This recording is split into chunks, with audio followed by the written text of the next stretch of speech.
Selamat siang, saya sampaikan kepada bapak-bapak, ibu-ibu yang terpanggil mengikuti PPG di Ambon. Berdasarkan pengalaman saya sampaikan bahwa mengikuti PPG itu harus kita menyiapkan beberapa persyaratan yang saya sampaikan berikut ini. Yang pertama, siapkan pas foto ukuran 3x4. Untuk laki-laki, pakai baju putih panjang lengan, lalu pakai dasi warna hitam, kemudian pakai jas warna hitam. Latar belakang fotonya berwarna merah. Kemudian untuk wanita, pakai baju putih, pakai dasi warna hitam, kemudian atasannya pakai baju berwarna hitam. Ibu-ibu pasti sudah tahu ya, baju yang berwarna hitam itu seperti baju yang kita pakai ketika kita melayani di gereja.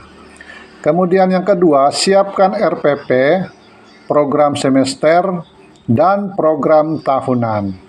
Ini disiapkan 6 tahun ke belakang. Kalau kita hitung berarti mulai dari tahun 2019-2020 sampai 2024-2025. Kemudian siapkan juga yang ketiga ini PTK, penelitian tindakan kelas. Kemudian yang keempat, SK pembagian tugas. Ini juga 6 tahun ke belakang, mulai dari tahun 2019-2020 sampai 2024-2025. Kemudian surat izin PPG dari kepala sekolah. Nanti ada surat disampaikan dari Ambon.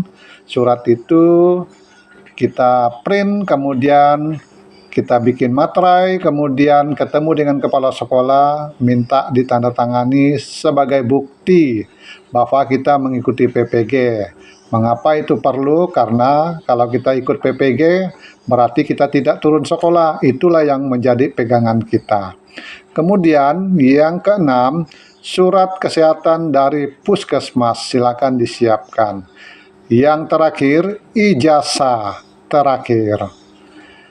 Jadi perlu diketahui Bapak Ibu yang mengikuti PPG, untuk nomor 2, 3, dan 4 itu harus kita siapkan semua filenya, kemudian nanti kita satukan.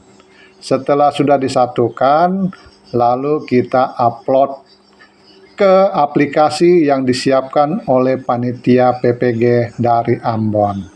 Nah, ini pengalaman persyaratan yang saya dapat selama mengikuti PPG.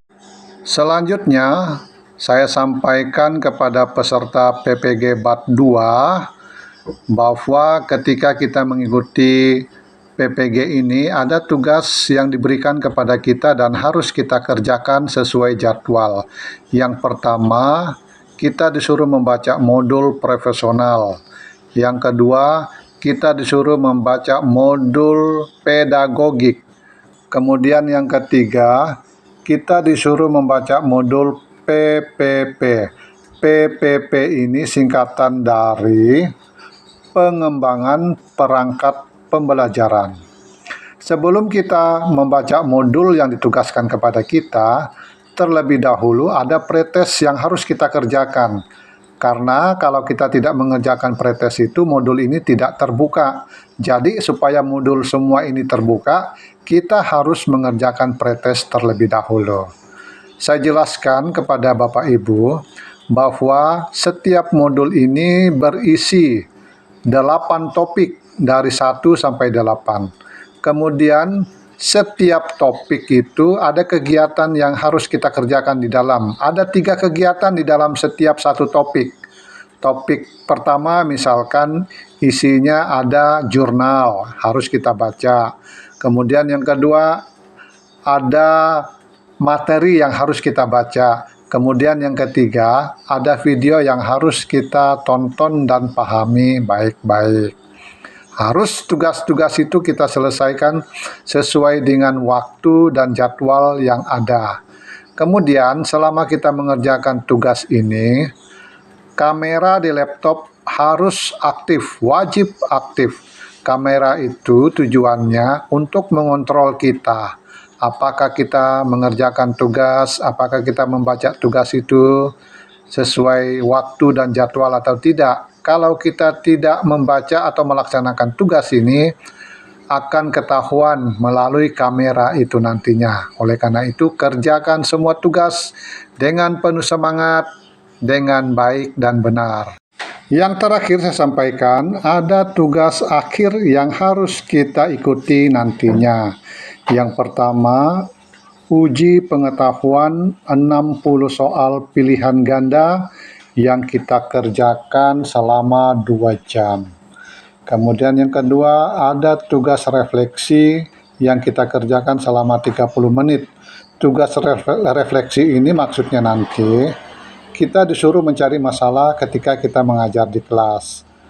Apa masalah yang kita hadapi, kemudian bagaimana upaya untuk menyelesaikan masalah tersebut, kemudian apa hasil yang kita dapat dari menyelesaikan masalah itu, kemudian yang terakhir adalah apa hikmah yang kita dapat ketika kita menyelesaikan masalah dalam proses belajar mengajar yang kita laksanakan di kelas.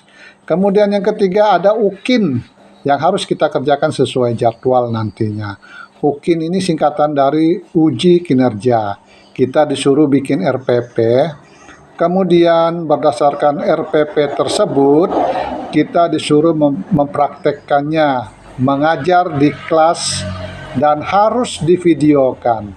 Video itu nanti akan kita edit 15 sampai 20 menit. Artinya tidak boleh kurang dari 15 menit, tidak boleh lebih dari 20 menit.